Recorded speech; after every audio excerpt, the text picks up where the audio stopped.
I'm sitting at our small, cluttered kitchen table, stirring my tea absent-mindedly. It's been a rough day, or maybe it's just the pregnancy hormones making everything feel more intense. My name is Nora. I'm 32, working as a sports manager for a top American football team, and now, expecting. You'd think that'd be enough excitement for one lifetime, but no, there's always family drama to spice things up. Across from me is my husband, Mark. He's the kind of guy who you know you can always count on. Kind, understanding, and, let's be honest, easy on the eyes too. He's been my rock through everything, especially now, with the baby on the way. Nora, you okay? Mark asks, his brow furrowed with concern. His voice always has a way of sounding like a warm hug. Yeah, just thinking, I reply, trying to smile. Mark reaches across the table, taking my hand in his. Whatever it is, we'll handle it together, okay? I nod, feeling a little better. But the thought of facing his family again makes my stomach twist. They've never been my biggest fans. Mark's mom, Mrs. Thompson, is the type who smiles to your face but whispers behind your back. And then there's his sister, Laura. She's 2 years older than me, married with 2 kids, and she's made it her personal mission to make my life miserable. It started off as small jabs here and there, but ever since we announced the pregnancy, she's been relentless. Just yesterday, at the family dinner, she started again. So, still hanging around those football players all day? Laura asked, her voice dripping with fake sweetness. Mark jumped in before I could respond. Laura, cut it out. You know she's professional. Laura just laughed, a harsh, grating sound. I'm just saying, it's a lot of temptation, isn't it? All those fit, young guys? I clenched my fists under the table, trying to keep my cool. It's the same every time. She hints, insinuates things about me and my job, about my loyalty to Mark. It's exhausting. Mark's mom, sitting beside Laura, always chimes in with her own subtle digs.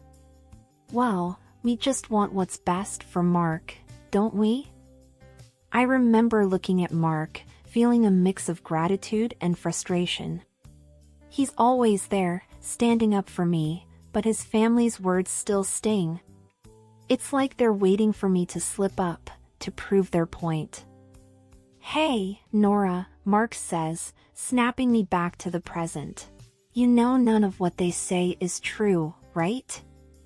I trust you, completely. I nod again, squeezing his hand. I know, it's just hard sometimes. Mark's face hardens slightly. I'll talk to them again. This needs to stop. I lean back in my chair, feeling the weight of the situation. Our little family is growing, and I can't help but wonder how this baby will change things. Will it bring us closer together, or drive a deeper wedge between us and his family? The day at work was long and tiring, typical for a Monday.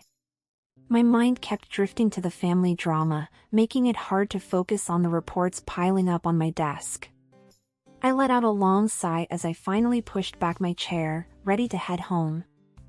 As I walked through the parking lot, I noticed my car had a flat tire. Great, just what I needed, I muttered to myself. Nora, need some help? It was Jake, one of the coaches. He's a giant of a man, always ready to lend a hand. I shook my head. No, I'll just call a tow truck. Thanks, though. Jake raised an eyebrow. That'll take ages. Let me give you a ride. It's no trouble. I hesitated, thinking about Laura's snide remarks. But it was getting late, and I really just wanted to get home. Okay, sure, thanks, Jake. The ride was quiet, mostly.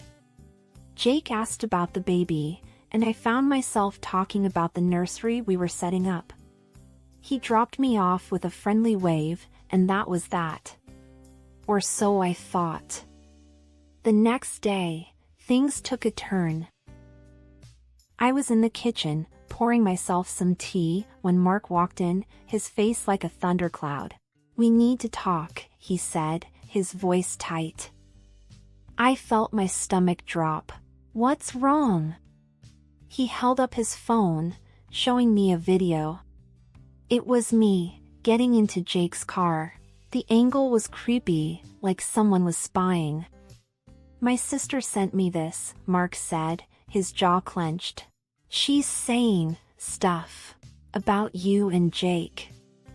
I felt a flash of anger. "Are you kidding me? He just gave me a ride because of a flat tire." Mark ran a hand through his hair, frustrated. "I know, I believe you, but she's stirring things up, telling me to open my eyes and nonsense like that." I slammed my cup down, tea splashing over the rim. "This is ridiculous. She's been after me since day one, and now this?" Mark came over, putting his arms around me. I know. She's out of line. I'll handle it." I leaned into his embrace, feeling a mix of anger and helplessness. "Why can't she just leave us alone?" Mark sighed. "I wish I knew, but I'm on your side, always." I nodded, trying to calm down. "Thanks. I hate that she's doing this." We stood there for a moment, in the quiet of our kitchen, united against an unseen enemy. It was comforting, yet I couldn't shake the feeling that this was just the start of something bigger, something uglier. I pulled back, looking up at Mark. "We can't let her get to us. This is our family, our life. She's not going to ruin it." Mark nodded, determination in his eyes. "Absolutely, we're in this together." The days following the video incident felt like walking on eggshells. Every time my phone buzzed, my heart skipped a beat, half expecting another twisted message from Laura. It was like living under a microscope, with every move I made potentially being watched and judged. One evening, Mark and I were sitting in the living room, each lost in our own thoughts, when my phone pinged with a message. I glanced at it, and my heart sank. Another text from Laura, no doubt. "Anything important?" Mark asked, noticing my expression. "Just a reminder about the team's meeting tomorrow," I lied, not wanting to stir up more drama. I couldn't tell him that Laura had sent a snarky message about being careful around the players. Mark nodded, but I could tell he was still tense. "You know, maybe you should talk to your boss about Laura's behavior. It's getting out of hand." I shook my head. "And say what? That my sister-in-law is spreading rumors?" "That'll sound great." Mark frowned. "Well, something needs to be done. This can't go on." I sighed, feeling the weight of the situation. "I know, but what can we do? It's her word against mine."